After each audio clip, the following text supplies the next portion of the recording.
Na década de 80, numa entrevista sobre o filme do Indiana Jones e os Caçadores da Arca Perdida, Steven Spielberg disse que escolheu a época que o filme se passava, na década de 30 a 40, porque seria a época das últimas grandes aventuras sobre a Terra. Pois bem, será que existiria ainda um grande artefato como a Arca da Aliança, acontecendo vivamente ainda, de forma misteriosa, sendo perseguida por grandes nações nos dias de hoje, com notícias novas feitas há 2 ou 3 anos? Pois bem, esse mistério existe, e é o mistério da Arca de Gabriel.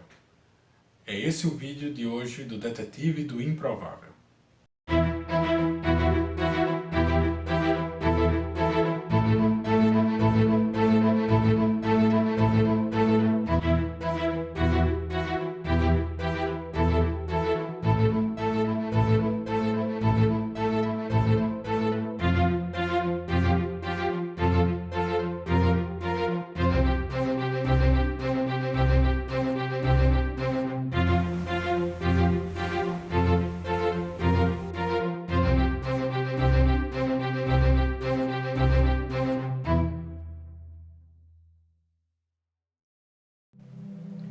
Quem nunca ouviu falar no Anjo Gabriel? Ele está presente nos diversos textos sagrados do mundo. Na Bíblia hebraica, por exemplo, Gabriel aparece ao profeta Daniel para explicar suas visões. Gabriel, o arcanjo, também é um personagem de outros escritos judaicos mais antigos, como o livro de Enoque. Juntamente com o arcanjo Miguel, Gabriel é descrito como o anjo da guarda de Israel, defendendo esse povo contra os anjos das outras nações. No Novo Testamento, no Evangelho de Lucas, o anjo Gabriel aparece a Zacarias e a Virgem Maria, predizendo os nascimentos de João Batista e do próprio Jesus. Em muitas tradições cristãs, incluindo anglicanos, ortodoxos orientais e católicos romanos, Gabriel também é referido como um santo. No Islã, Gabriel é um arcanjo a quem Deus enviou com revelação a vários profetas, incluindo o mais importante deles, o profeta Maomé. Os primeiros 5 versos do capítulo 96 do Alcorão, o Coágulo, é considerado pelos muçulmanos como os primeiros versos revelados por Gabriel a Maomé. No movimento dos santos dos últimos dias, o anjo Gabriel é o mesmo indivíduo que o profeta Noé em seu ministério mortal, quando tem o aviso do dilúvio. No iazinismo, Gabriel é um dos 7 mistérios, o heptade, a qual Deus confiou o mundo e às vezes se identificou com Melek Taus, por exemplo, a arca e até chegar ao mistério da Arca de Gabriel. E esse é o grande mistério de hoje. O que é que está acontecendo entre os russos, os sauditas e essa lenda da suposta arca? Em 12 de setembro de 2015, uma equipe que estava cavando um túnel abaixo da mesquita Masjid al-Haram, em Meca, descobriu um objeto misterioso. O projeto de construção era altamente controverso e envolvia a demolição da relíquia mais sagrada do Islã. Tinha que haver uma boa razão para que isso acontecesse. Ostensivamente, as autoridades não estavam preparadas para compartilhar, seja o que fosse, que tinha ali com o público. Pois bem, quando a equipe se aproximou do objeto, 15 deles foram instantaneamente mortos, pelo que mais tarde foi considerado uma emissão de plasma. Essa explosão de energia foi tão forte que derrubou um guindaste sobre o solo, matando mais 111 pessoas e ferindo 394. Mas as coisas pioraram ainda mais. Em 24 de dezembro de 2015, uma segunda tentativa foi feita para desenterrar esse objeto misterioso, agora já rotulado como a Arca de Gabriel, que resultou em uma outra emissão de plasma massiva, matando cerca de nada mais nada menos de 4.000 pessoas. Autoridades sauditas culparam a catástrofe em uma debandada por pânico para evitar ter realmente o que dizer que se tratava de uma emissão de plasma extremamente poderosa que foi lançada por um objeto desconhecido, matando tantas pessoas na área do desastre. Não poderia ter sido um desastre causado por uma debandada, já que as vítimas não estavam cobertas de sangue e não tinham fraturas, ossos, por exemplo, elas simplesmente caíram mortas. O que aconteceu antes e depois dos acidentes é bastante estranho, sobretudo porque a maior parte é cuidadosamente mantida fora da vista do público em geral, em alguns casos durante séculos. Após o acidente, emissários da Grande Mesquita entraram em contato com o patriarca da Igreja Ortodoxa Russa, o Vladimir Mikhailovich, que também é conhecido como Kirill. Por quê? Porque a Igreja Ortodoxa Russa possuía um antigo documento chamado Instruções de Gabriel a Maomé, que provavelmente continha as informações sobre como se aproximar do objeto, similar às precauções ritualísticas que os sacerdotes judeus tinham que seguir para tocar antes na famosa Arca da Aliança, sem ser mortos instantaneamente, como tem em alguns casos na Bíblia. A Rússia teria então transportado essa Arca de Gabriel com escoltas militares pesadas para a Antártida. Primeiro fica uma pergunta, uma outra pergunta implora para ser respondida. Por quê? Os sauditas derrubariam a relíquia mais valiosa do mundo? O que poderia ser importante o suficiente para destruir, como mostram algumas fotos que a gente pode encontrar na internet, o que os muçulmanos consideram o marco mais importante de sua fé? Pode ser uma descoberta incompreensível de algum tipo. Talvez uma semelhante ao que ocorreu em 2003 nas montanhas romenas de Busege. No ano de 2003, os Estados Unidos, equipado com um radar de penetração no solo, descobriu uma cavidade subterrânea nas montanhas de Busege que tinha uma forma geométrica perfeita, ela era esférica. O que significa que não poderia ser um produto da natureza que produz formas orgânicas aleatórias. Para tornar isto ainda mais complexo e misterioso, em 1999, um helicóptero do exército israelense caiu nessa área, matando todos os 6 passageiros. De qualquer forma, com a ajuda do Serviço Secreto Romeno, do Departamento Zero, a CIA cavou um túnel até onde estava essa cavidade do objeto. Quando a tripulação quis entrar na cavidade, que estava selada por um campo de força misterioso, eles morreram instantaneamente, exatamente como os membros da tripulação lá de tonelamento em Meca, que estava fazendo a construção. Uma estrutura subterrânea similar encontrada na Romênia foi encontrada no Iraque, razão pela qual os Estados Unidos invadiram e ocuparam o país. O petróleo era um mero bônus. Existem rumores que sugerem que a Arca de Gabriel e a Arca da Aliança originalmente pertencem às pirâmides do Egito e que era a fonte de energia dessas gigantescas e misteriosas estruturas. A Rússia então forneceu especialistas e um navio para transportar o objeto. Também é dito que para proteger o navio, os russos usaram armas nucleares que produziram a catástrofe. Em 25 de setembro, o patriarca Cirilo, chefe da Igreja Russa, reuniu-se com representantes das autoridades sauditas. Dizem que o objeto descoberto é de extraordinária importância também para a Igreja Russa. Essa informação chegou à imprensa após um relatório do Kremlin, que não oficialmente chegou às mãos de algum representante da mídia. O Kremlin não mandou nada. O relatório explica que os 15 cientistas que participaram da remoção do precioso objeto do subsolo no momento de sua extração produziram uma enorme explosão, essa catástrofe que nós citamos. Uma emissão de plasma causou uma explosão em um dos túneis. Em textos religiosos antigos, diz que Deus proibiu o uso desse objeto misterioso e destrutivo que Mohammed gostaria de ter usado, um dos grandes profetas do muçulmanismo. Esse objeto estava escondido sobre a maior mesquita da Arábia Saudita. O presidente Putin foi o primeiro chefe de Estado a ser notificado pelas autoridades sauditas do misterioso objeto descoberto. Ele enviou o famoso navio militar Vladimirsky para transportar o objeto misterioso. Poucos dias depois deste evento, o Putin ordenou o bombardeio à Síria. Também é dito que após essa descoberta havia uma relação muito próxima entre a Rússia e a Arábia Saudita. Curiosamente, em 12 de fevereiro de 2016, um encontro histórico, o primeiro em mais de 1000 anos, ocorreu em Cuba entre o Papa Francisco, líder da Igreja Católica Romana, e o patriarca Kirill da Rússia, chefe da Igreja Ortodoxa Russa. Por quê?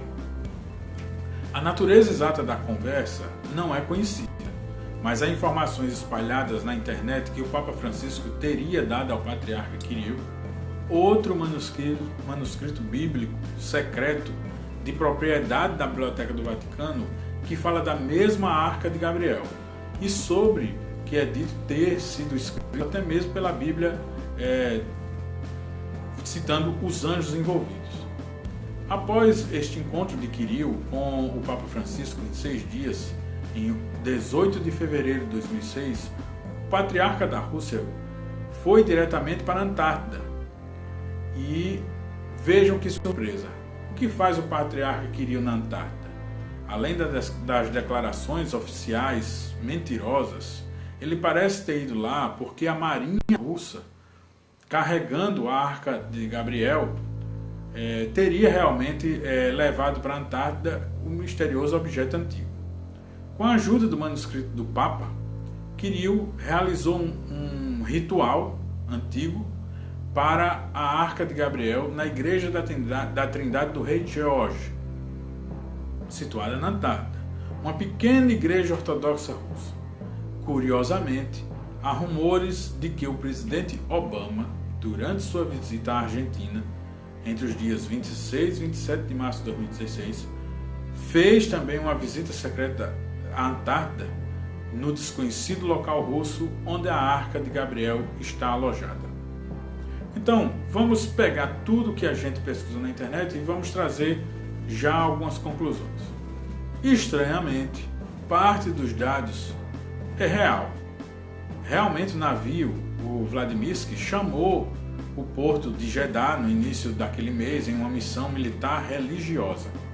A razão para o chamado pelo rádio não foi explicada oficialmente.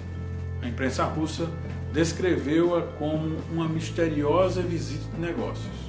O porta-voz da Marinha disse, aí sim oficialmente, a tripulação teve a oportunidade de descansar. Os suprimentos de água e alimentos foram atualizados. Mas, estranhamente, a carga incluía cápsulas de fabricação russa que deveriam ser colocadas em área de mais atenção militar e em locais à beira-mar, onde estariam muitos marinheiros russos.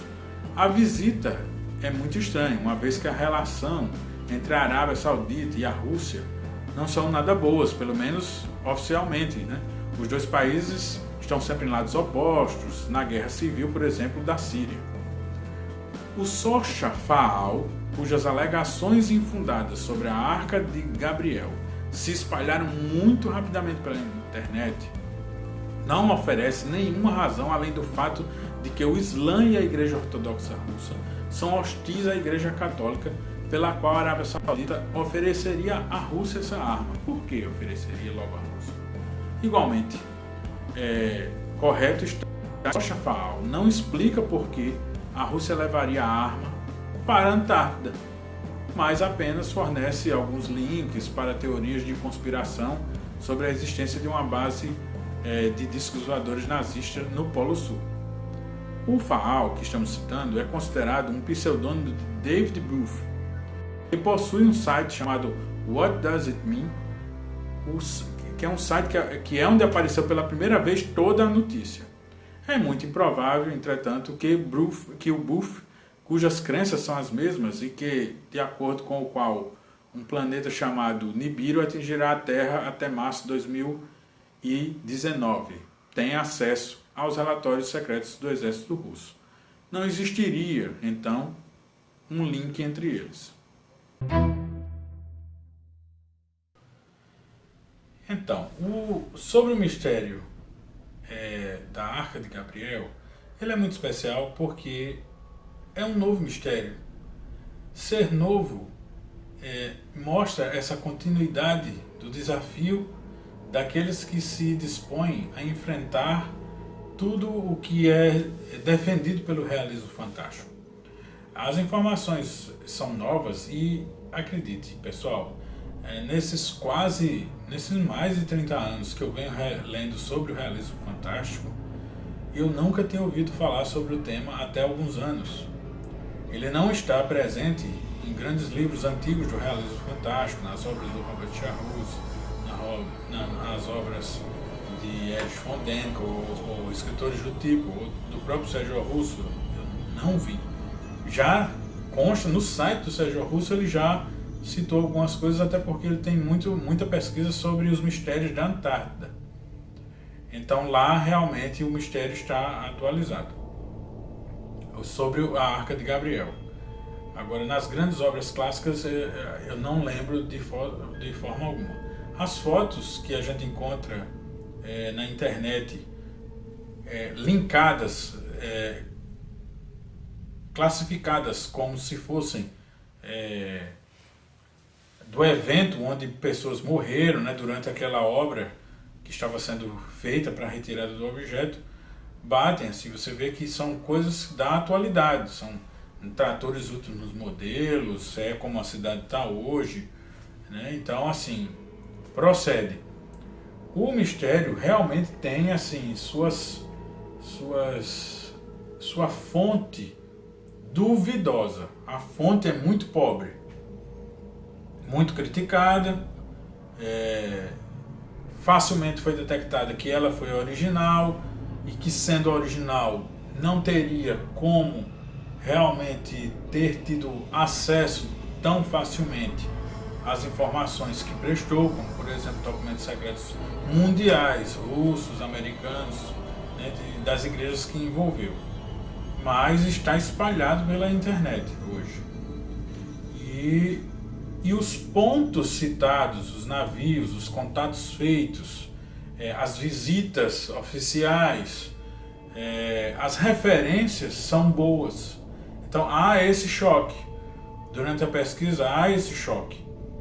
É muito difícil você imaginar que alguém, para inventar determinada coisa, ele pegou fatos verdadeiros, linkou eles absurdamente para poder formar um fato inverídico, mas é possível. Até porque realmente a história é muito fantástica, né? Já não basta o grande mistério da Arca da Aliança judaica, agora surgir essa Arca de Gabriel, do anjo Gabriel, igualmente poderosa, igualmente fatal, necessitando a mesma abordagem ritualística que nós vemos na Bíblia, né? Que, sendo ausente, é mortal até na melhor das intenções. Na Arca da Aliança, por exemplo, nós temos até, assim, ela ia pender e um homem, na melhor das intenções, tentou segurá-la e foi atirado a metros, tendo morte instantânea. Há outros também que, ao se aproximarem do tabernáculo de forma inapropriada, pagaram com a vida. Então, a Arca de Gabriel seria igualmente mortal, necessitando de um ritual, e por isso os russos se aliaram aos sauditas, que tinham o segredo de como fazer esse ritual, acima de qualquer política, né, incompatível que esteja havendo publicamente no mundo entre esses povos. Hoje em dia, você pode fazer sua própria pesquisa e fica o desafio de rastreios do território da Antártida através de, por exemplo, da fantástica ferramenta do Google Earth. Você pode realmente encontrar coisas inusitadas. Você vai ver as bases, vai ver algumas partes que estão borradas, mas realmente vai ver algumas estruturas questionáveis, inclusive submersas. Fica o desafio para que você dedique um pouco do tempo a um sobrevoo virtual ao território da Antártida. Bom, o que a gente pode falar mais? Pessoal, sinceramente, quando o tema é realismo fantástico e nós vamos rumo às conspirações, você, no mínimo, vamos supor que você não acredite nas grandes conspirações mundiais, mas você pode acreditar e achar plausível que os governos podem decidir que nem todas as informações de conhecimento deles devam ser publicadas como elas realmente acontecem, como elas podem causar uma instabilidade social. Durante todo o realismo fantástico, a pesquisa ufológica, por exemplo, nós temos exemplos disso, né? Quais as consequências de uma oficialização da existência de objetos com esse poder, com essa origem até sagrada, tecnológica, misteriosa do passado, como as arcas da Aliança e as arcas de Gabriel? Que vocês acham que impacto social isso teria? Seria simplesmente bem aceito? Sobre que mãos deveria ficar tais objetos? Tem uma frase que a gente sempre ouve quando o assunto é a Arca da Aliança, que é assim: lembre-se, não é um tesouro arqueológico, é um rádio para falar com Deus. Então, ter o poder que foi mostrado a Maomé da Arca de Gabriel seria algo extremamente diferencial entre um poder político. E aí vai para as teorias de conspiração, de queda de UFOs e tudo mais, que envolve também igual poder tecnológico e de influência política. É isso. À proporção que forem surgindo novas informações, como há um mistério novo, nós vamos publicar aqui.